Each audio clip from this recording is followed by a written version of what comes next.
Hola, ¿qué tal? Mi nombre es Gaspar Rodríguez Eranditzel y yo les voy a presentar dos temas. El primero es la patología quirúrgica de la piel y el tejido subcutáneo. Iniciaremos con las quemaduras. Las quemaduras son lesiones que se producen en la piel como consecuencia de la acción de agentes físicos, térmicos o químicos que ocasionan la destrucción celular de la piel y de sus anexos. Además, las quemaduras ocasionan edema y pérdida de líquidos. En cuanto a su epidemiología, vamos a tener que van a causar 180,000 muertes al año y la mayoría van a estar relacionadas con países de ingresos bajo y mediano. Se van a producir mayormente en un ámbito doméstico y laboral y entre 2,4 y 10,7% va a ser debido a sustancias químicas. Este tipo de quemaduras son responsables del 30% de las muertes por quemaduras. En adultos, las principales partes del cuerpo que se lesionan van a ser el tronco y las extremidades, y en cambio en los niños va a ser la cabeza. La clasificación de las quemaduras va a depender mucho de lo que se quiera tomar en cuenta. En este caso, la clasificación según su profundidad la clasifica en quemaduras de primero, segundo o tercer grado. Para entender cómo luce la clínica de cada uno de estos, tenemos que ver primero las zonas de quemadura según Jackson. Como pueden ver, las zonas de quemadura son tres. Primero tenemos a la zona de coagulación, que es la que se encuentra más céntrica. Esta zona es la porción con quemadura más grave. La siguiente zona es la zona de estasis. Esta presenta vasoconstricción con isquemia resultante, y la más periférica es la zona de hiperemia. Se asemeja más a una lesión superficial. Según el grado de afección, se va a relacionar con el pronóstico y el tratamiento. Y ahora sí, en cuanto a la descripción de cómo son las quemaduras según su profundidad, vamos a tener a las quemaduras de primer grado o epidérmicas. Estas son superficiales, son dolorosas y no forman vesículas ni ampollas. La piel se siente caliente y seca. Las quemaduras de segundo grado se van a dividir en dos, superficiales y profundos. Las superficiales tienen una afectación térmica, son muy dolorosas y forman ampollas y presentan exudado. En cambio, las quemaduras de segundo grado profundo son menos exudativas y tienen menos dolor que las de grado superficial, dado que las terminaciones nerviosas sensitivas están casi totalmente destruidas. Además, hay hipoestesia. En el caso de las quemaduras de tercer grado o subdérmicas, hay una destrucción completa de todo el espesor de la piel. Hay afectación total de los anexos cutáneos. Tiene un aspecto seco, apergaminado, de color blanco nacarado hasta marrón oscuro, y generalmente son indoloras, pero pueden presentar dolor de acuerdo a la fase en la que se encuentre. Otra clasificación de las quemaduras es de acuerdo a su etiología. Vamos a tener que hay quemaduras térmicas, quemaduras eléctricas, que en este caso se manejan como bajo y alto voltaje, o quemaduras químicas, que son con las cuales voy a continuar. Las quemaduras químicas, producidas por las sustancias ácidas, son más superficiales. Van a tener una aparición inmediata y pueden presentar una lesión coagulativa, así como reacciones químicas exotérmicas. Las quemaduras químicas por sustancias básicas son más profundas, producen una lesión de aspecto más exudativo y tienen una reacción inflamatoria a su alrededor. Además, contrario a las de sustancias ácidas, tienen una aparición lenta y progresiva. El tratamiento de ambas quemaduras químicas es la neutralización de la solución desencadenante. Esto lo hacemos mediante el uso de agua destilada o solución isotónica sobre la piel afectada durante 30 minutos para las soluciones ácidas y 2 horas para las alcalinas. Los antibióticos no se deben de administrar a menos que haya signos de infección, y la intervención quirúrgica comprende el desbridamiento del tejido desvitalizado y la reconstrucción de este. Otro tipo de quemaduras van a ser las de radiación. Las más comunes van a ser las de rayos UVA. En este caso, recordemos que los rayos UVA son más abundantes y penetrantes, mientras que los UVB un bajo porcentaje llega a las profundidades de la piel. Vamos a tener que presenta a corto plazo eritema y pigmentación, que puede haber una desaparición parcial en una hora después de la exposición a la radiación. Hay una neomelanización, que es una pigmentación parda que se vuelve visible después de 72 horas. Con mayor tiempo de exposición puede presentar ampollas como se ve en la imagen. A largo plazo van a presentar una pigmentación irregular y zonas hiperpigmentadas, así como melasma y lentiginosis actínica o también conocido como las manchas solares. Otros cambios crónicos que se van a poder ver en la piel va a ser el adelgazamiento, una hipovascularización, una ulceración y la pérdida de la elasticidad, lo cual le da un aspecto de envejecimiento a la piel. Otro tipo de quemaduras son las quemaduras por congelación o también llamado hipotermia. Aquí hay una formación de hielo intracelular y extracelular. Con el recalentamiento, el hielo se derrite y los capilares afectados filtran líquido hacia el intersticio. El edema y la inflamación van a producir ampollas. La lesión se manifiesta pasadas unas horas e inicialmente puede aparecer frialdad, palidez y cianosis. Una vez calentada la zona afectada, aparecen las ampollas o flictenas que pueden progresar a necrosis en los tejidos distales y suele acompañarse de hipotermia. El tratamiento, como ya les mencioné, es el recalentamiento rápido a una temperatura de 40 a 42 grados centígrados. Analgésicos en caso de que lo necesite y desbridamiento de las ampollas. También es importante darle una hidroterapia y antitromboxanos tópicos. Otra clasificación, según la extensión que se va a presentar, es la regla de los 9 de Wallace. Esta es ocupada cuando se realiza un cálculo del área quemada. En adultos, las regiones anterior y posterior del tronco representan un 18% cada una, cada extremidad inferior un 18%, cada extremidad superior un 9% y la cabeza 9%. Es importante recordar que las quemaduras de primer grado no deben incluirse cuando se calcula el porcentaje. En cuanto al tratamiento, es importante iniciar con una limpieza de las quemaduras y una desbridación de todas las flictenas, aunque esto todavía se sigue poniendo a discusión. Se debe retirar todo el tejido orgánico desvitalizado, así como una sujeción de apósitos, los cuales deben permitir la expansión de las extremidades afectadas por la formación del edema y en fases posteriores deben permitir la movilización de los dedos y otras articulaciones. No se deben de dar los antibióticos profilácticos y en caso de que el paciente tenga mucho dolor se tiene que considerar dar analgesia. El tratamiento quirúrgico se realiza en la fase aguda antes de las primeras 48 horas. Se practican escarotomías o fasciotomías. Esto es para prevenir justamente el síndrome compartimental.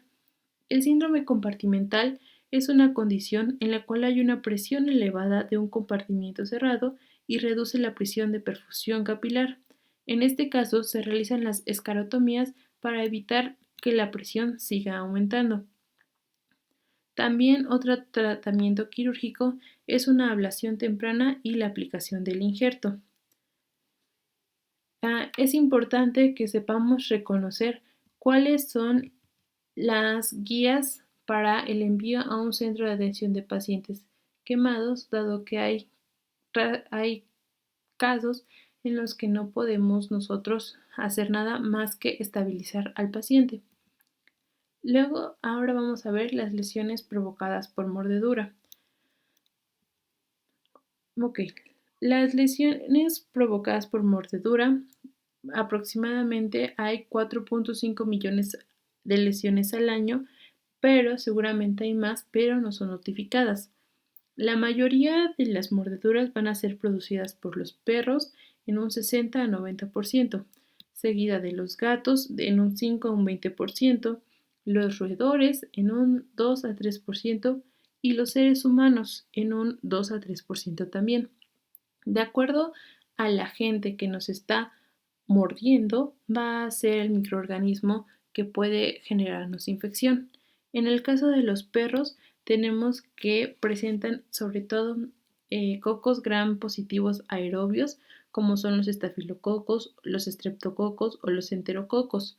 Cocos gram positivos, anaerobios, como son los peptostreptococcus, o los bacilos gram negativos, como son las bacteroides. En el caso de los gatos, van a ser los mismos descritos por los perros, pero aquí van a destacar la Pasturella multocida, la Erysophilothrix, Rusiopatiae y la Bartonella gensela. En el caso de los roedores, hay dos agentes principales que son Spirillum minus y Streptobacillus moniliformis. Y en el caso de los humanos, también vamos a tener la presencia de cocos gram positivos aerobios, como son los estafilococos y estreptococos, los cocos gram positivos anaerobios, como los peptostreptococos, y los bacilos gram negativos. En cuanto a su tratamiento, va a ser el protocolo normal de atención de las heridas. Vamos a tener una irrigación con solución fisiológica, va a haber una eliminación de los cuerpos extraños, así como eliminación de tejidos desvitalizados. Se va a valorar la profilaxis antitetánica y la antirrábica de acuerdo al agente que causó la mordida. En el caso de la protección con antibiótico, se debe de abarcar microorganismos gram positivos y anaerobios. En este caso se sugiere una cefalosporina más una penicilina más el ácido clavulánico para cubrir todos los microorganismos.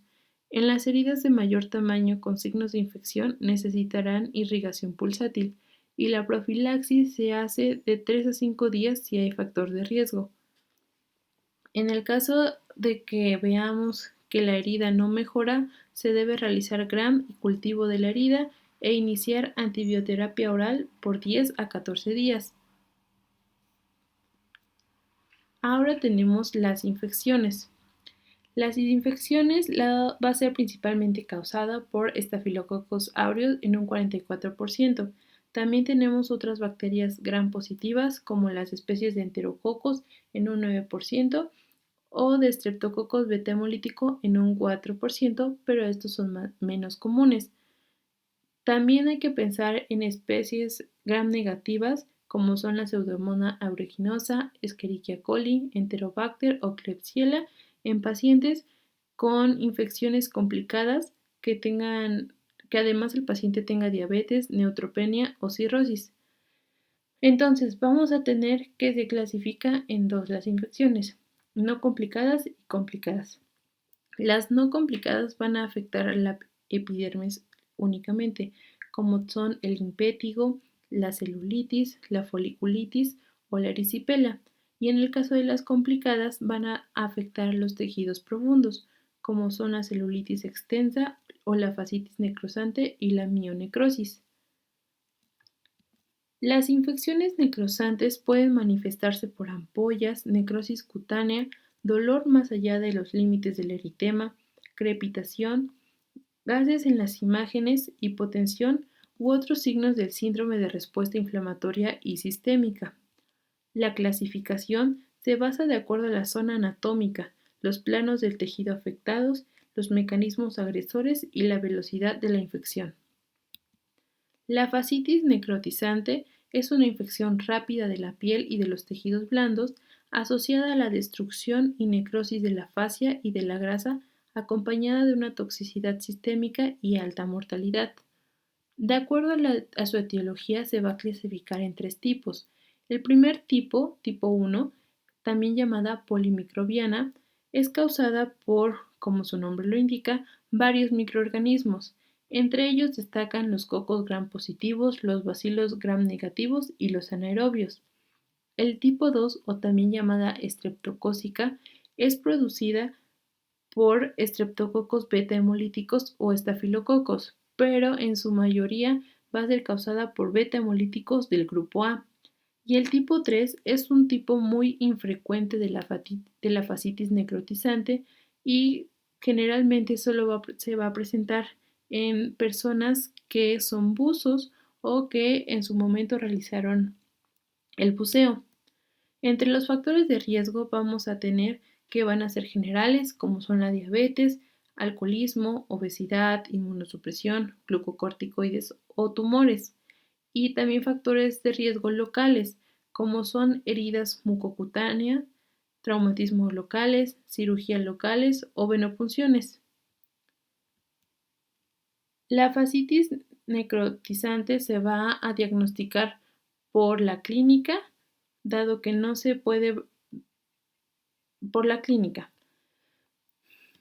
Tenemos aquí la primera fase. En esta fase hay signos inflamatorios locales, cutáneos y dolor. En el 10% puede existir un eritema escarlatiniforme.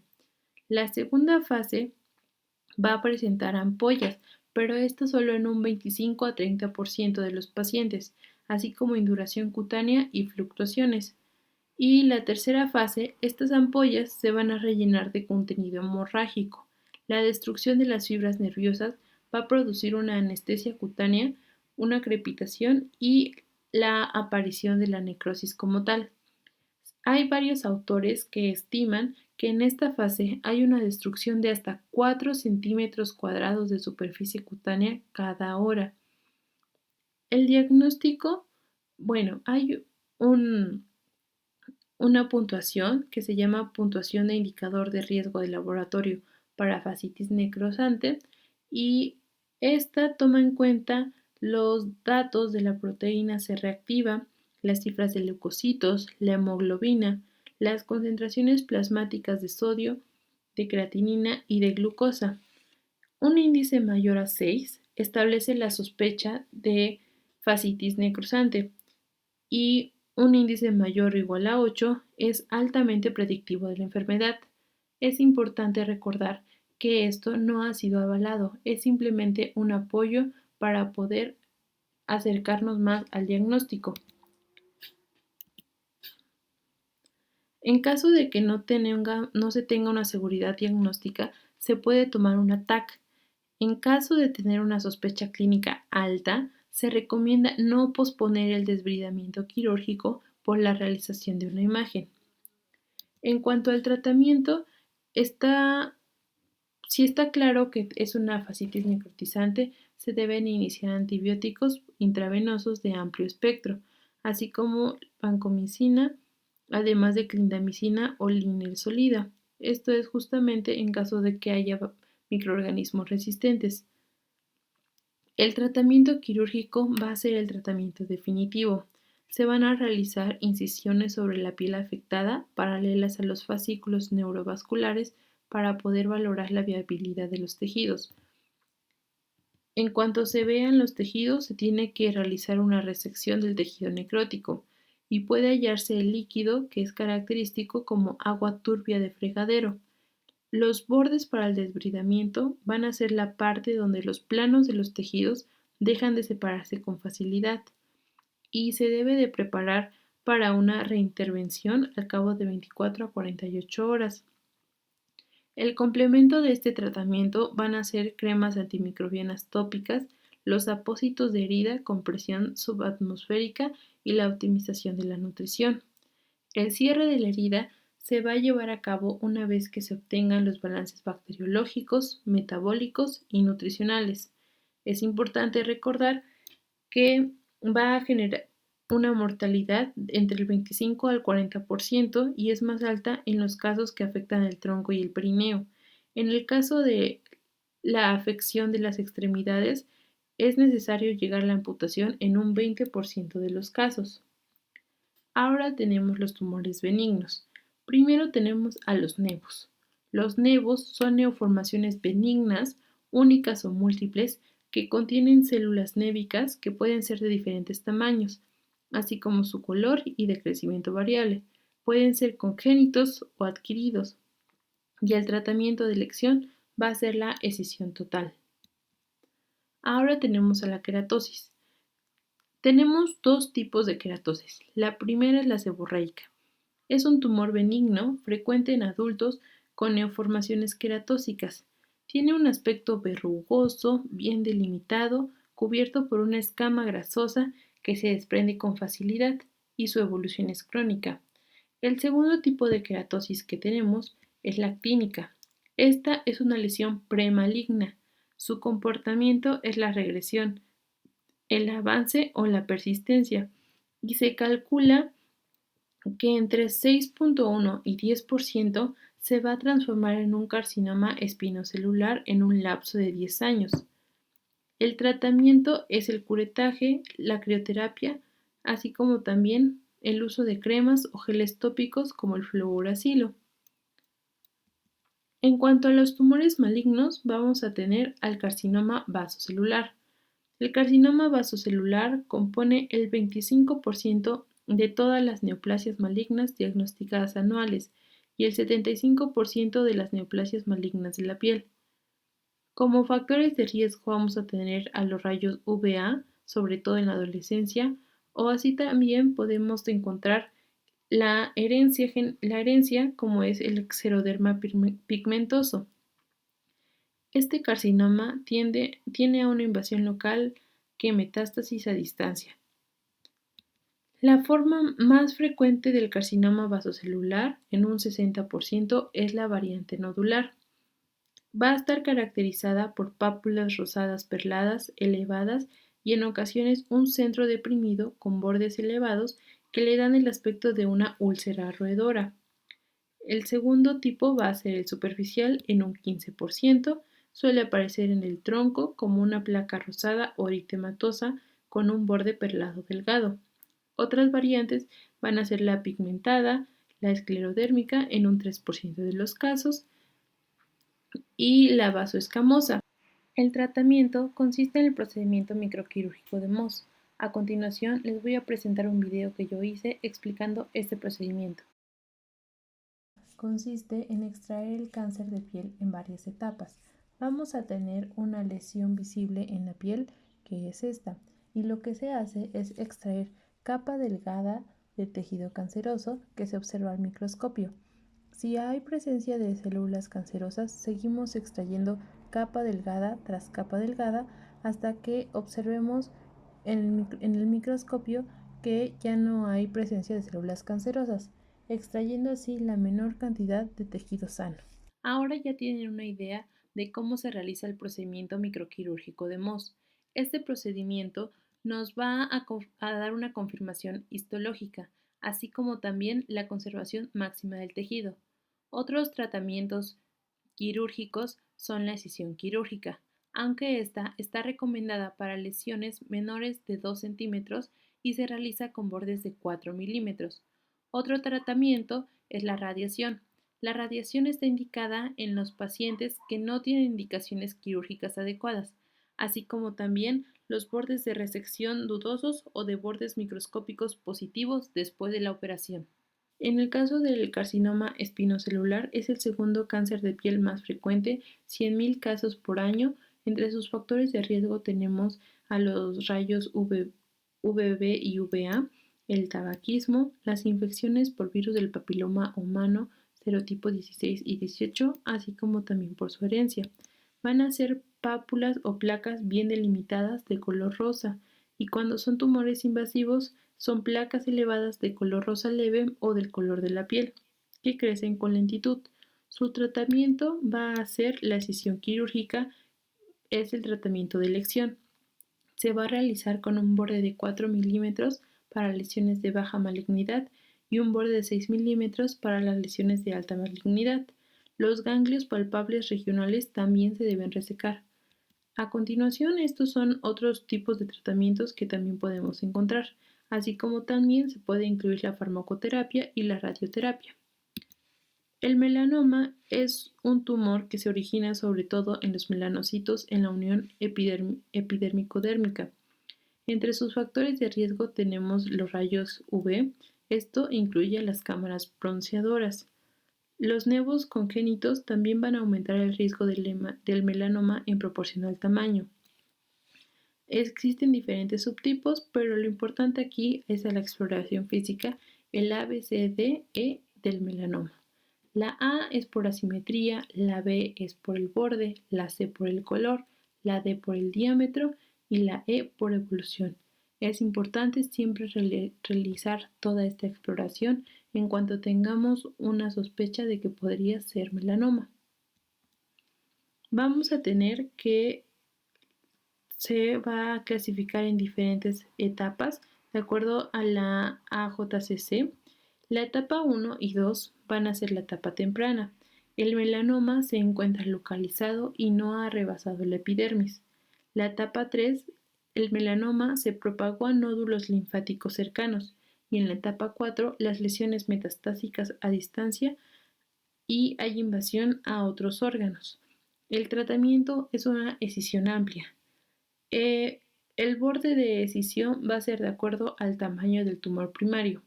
Si el tamaño del tumor es menor a 1 milímetro, los bordes van a ser de 1 centímetro aproximadamente y así sucesivamente de acuerdo a la tablita que les puse.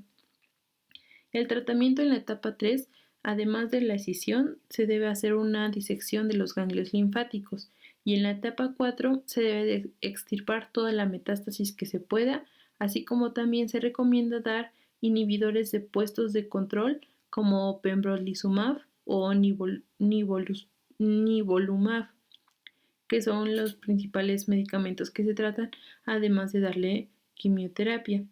Los sitios de metástasis a distancia más comunes del melanoma va a ser el pulmón y el hígado, seguido del encéfalo, el tubo digestivo, la piel distante y el tejido subcutáneo. Ahora vamos a tener al segundo tema, que es la patología quirúrgica de los tumores de cuello. Iniciaremos con los tumores malignos. En este caso es el cáncer de cabeza y cuello, que son un grupo de tumores malignos que van a afectar principalmente el tracto aéreo digestivo superior. Esto incluye cavidad oral, faringe, laringe, glándulas salivales, fosas nasales y senos paranasales. Se va a excluir los tumores de la piel, los cerebrales y tiroideos. En cuanto a la epidemiología, va a originar el 85% de cánceres de cabeza y cuello. La localización más frecuente va a ser en laringe con un 42% y seguido de un bucal de un 33%. El restante 15% va a ser por las glándulas tiroides, piel, huesos, cartílagos y partes blandas. México está entre los primeros 5 lugares de América Latina que tienen una alta incidencia de esta patología. Representa el 5% de todos los cánceres, hay un predominio en hombres que en mujeres y la incidencia va a aumentar con la edad. Más del 90% son de histología escamosa, teniendo comportamientos agresivos, incluso comprometiendo órganos y tejidos en etapas posteriores al tratamiento. Según su ubicación, va a tener diferentes factores de riesgo, pero de acuerdo a todas las ubicaciones, el factor de riesgo principal es el tabaquismo. El tabaco aumenta el riesgo 1.9 veces en hombres y 3 veces en mujeres, y el riesgo va a ser mayor conforme a la cantidad y tiempo que fuma. El alcohol va a aumentar 1.7 veces y 3 veces en bebedores crónicos. Infecciones por virus del papiloma humano. Está presente un antecedente de virus del papiloma humano tipo 16 o 18 en un 40 a 60% de los diagnósticos de carcinoma amigdalino. La exposición a luz solar y radiaciones ionizantes. El reflujo gastroesofágico. La dieta, un déficit de vitaminas, fundamentalmente la A y la C. Aberraciones genéticas, como es una amplificación de oncogenes, mutaciones y deleciones en P53, entre otras que se pueden presentar. Y la exposición a factores ocupacionales, que en algunos casos puede ser un aspecto muy relevante. La estadificación va a ser con el TNM. T se refiere al tamaño tumoral, N a la afectación de los ganglios linfáticos regionales y la M a la presencia de metástasis a distancia. Los tumores se van a dividir en base al T y al N de cada localización en resecables e irresecables. Las poblaciones con diferente pronóstico y enfoques terapéuticos, a excepción de la nasofaringe. Los criterios de estadificación T para cada sitio varían de acuerdo con la estructura anatómica pertinente, y el sistema de clasificación N es uniforme para todos los sitios de la cabeza y el cuello, excepto nasofaringe. La clínica es muy variada y va a depender de la localización. En general, inicia con síntomas inespecíficos y justamente es la duración lo que hace sospechar que se trate de una neoplasia. Dependiendo de su localización, va a debutar como induraciones, masas, afonía o disfonía, obstrucción nasal unilateral, secreción nasal, dolor de oído, sangrado nasal y también puede presentar disfunciones orgánicas como son la pérdida de la audición y si existe invasión de la base del cráneo, una visión doble u otra sintomatología neurológica. Ahora vamos a hablar de los tumores de glándulas salivales. Las glándulas salivales se van a dividir en glándulas mayores y menores, como ya sabemos. La frecuencia de este tipo de tumores es del 3% y el carcinoma escamoso es el más frecuente.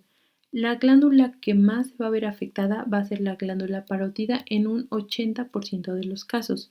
En segundo lugar, a la glándula submandibular en un 10 a 15% y por último la glándula sublingual en un 5 a 10%. Del 80% de los casos, la mayoría va a ser benigno. La clínica va a ser dependiendo igual de la glándula que se ve afectada. Las glándulas submandibulares y sublinguales se van a presentar una masa en el cuello o en la tumefacción del piso de la boca. Las glándulas menores van a ser masas submucosas indoloras en unión de paladar duro y blando. Otras lesiones que puede presentar puede ser una leucoplasia o eritroplasia, una úlcera que no cicatriza bien, un sangrado bucal constante, odinofagia, rinolalia, entre otros. Y es importante tomar en cuenta los criterios que pueden orientarnos a una malignidad del tumor, como son el crecimiento rápido de una masa firme y fija, el dolor local, compromiso de la piel suprayacente y un déficit neurológico. Los tumores malignos constituyen el 15% de todos los tumores de las glándulas salivales. Hay muchos tipos dependiendo del tejido en el que se origine, pero el más común es el carcinoma mucoepidermoide en un 35% de los casos. En general, el riesgo de una metástasis linfática va a ser bajo. Para el diagnóstico se va a hacer con una punción aspiración con aguja fina o también llamada PAF. Es muy fiable para los tumores benignos, pero puede no serlo tanto para los malignos. También puede realizarse una biopsia, pero esto solo se llega a realizar en caso de que el anterior método no nos haya descartado otra patología. El tratamiento va a ser de acuerdo a si es benigno o maligno, pero en general se trata de la extirpación quirúrgica de la glándula afectada. En el caso de una parotidectomía superficial, se intenta preservar el nervio facial. En el caso de que sea un tumor maligno, la extirpación tiene que ser total. En caso de que el nervio esté cubierto por el tumor o que se vea que va a ser disfuncional después de la operación, se debe considerar el sacrificio del nervio. Además, debe haber una extirpación terapéutica de los linfáticos regionales en caso de adenopatía clínica o cuando el riesgo de metástasis es muy alta. La radioterapia posoperatoria es importante para este tratamiento. Otros tumores que vamos a ver son los tumores de laringe. Primero, los benignos. La papilomatosis laringea es el desarrollo de tumores benignos secundarios a la infección por VPH. Tiene mayor incidencia en la infancia y en adultos jóvenes entre 20 y 40 años. Son altamente recurrentes, especialmente los que estén asociados al serotipo 11. Y en general, el tratamiento va a ser la resección endoscópica de los papilomas y se debe hacer un seguimiento postoperatorio. En cuanto al cáncer laríngeo, tiene un predominio en hombres con una incidencia anual entre el 8 y los 25 casos por 100.000 habitantes. Se va a clasificar según su sitio de origen en glótico, que es el más frecuente, supraglótico y subglótico, que este es muy inhabitual. 90% va a ser de tipo epidermoide. Los factores de riesgo van a ser los mismos que se mencionaron con el cáncer de cabeza y cuello. Y en cuanto a la clínica, puede presentar disfonía o ronquera, disfagia, disnea y dolor que puede presentarse, puede ser irradiado al oído u odinofagia. Las metástasis ganglionares linfáticas son más frecuentes y precoces en el carcinoma supraglótico. El diagnóstico va a ser por una confirmación histológica a través de la biopsia que se obtuvo a través de una laringoscopía directa que se realizó dentro del quirófano bajo anestesia general. El tratamiento varía en función a la etapa del tumor, de la localización y del paciente. Siempre se busca la preservación de la voz y la conservación de la calidad de vida. El tratamiento quirúrgico puede ser una laringectomía total, que siempre va a estar asociada a una traqueostomía permanente y a la pérdida de la voz. Una laringectomía supraglótica, en donde preserva las cuerdas y no necesita la traqueostomía permanente. O una cordectomía. En los últimos años se ha utilizado la cirugía mediante láser de CO2, que tiene como ventaja la preservación de toda aquella parte de la laringe que no está afectada y mejora la calidad de vida, además de evitar la traqueostomía. Las opciones de rehabilitación del lenguaje después de la laringectomía total incluyen el habla esofágica, la punción traqueoesofágica y el uso de una electrolaringe. Los tumores de tiroides a nivel mundial ocupan el noveno lugar en ambos sexos en frecuencia y el quinto lugar en mujeres. En México ocupa el cuarto lugar en tumores más frecuentes en mujeres. En cuanto a su clínica, se manifiesta como una masa tiroidea palpable y en forma menos habitual va a presentar otros síntomas como disfonía, tos, disfagia, disnea y hemoptisis. Existen diferentes tipos del cáncer de tiroides. El primero que tenemos es el cáncer papilar de tiroides. Es el más común en un 70 a 80% de los casos, crece lentamente y con frecuencia se extiende a los ganglios linfáticos del cuello. Tiene un pronóstico excelente y su tratamiento es una tiroidectomía total o subtotal para cánceres primarios mayores a 1 centímetro, a menos que existan contraindicaciones. Siempre deben de extirparse los ganglios cervicales centrales crecidos o involucrados. El segundo tipo es el folicular de tiroides. Este está presente en un 10 a 15% y tiende a extenderse a otros órganos como son los pulmones y los huesos, que son los principales lugares de metástasis de este tipo de cáncer. Las opciones quirúrgicas más frecuentes va a ser una lobectomía cuando el tumor es menor a 4 centímetros o una tiroidectomía total en mayores a 4 centímetros. El tercer tipo es el medular de tiroides. Está presente en un 5% de todos los cánceres y aproximadamente el 25% se presenta en familias y está asociado a otros tumores endocrinos como son el MEN2A o MEN2B.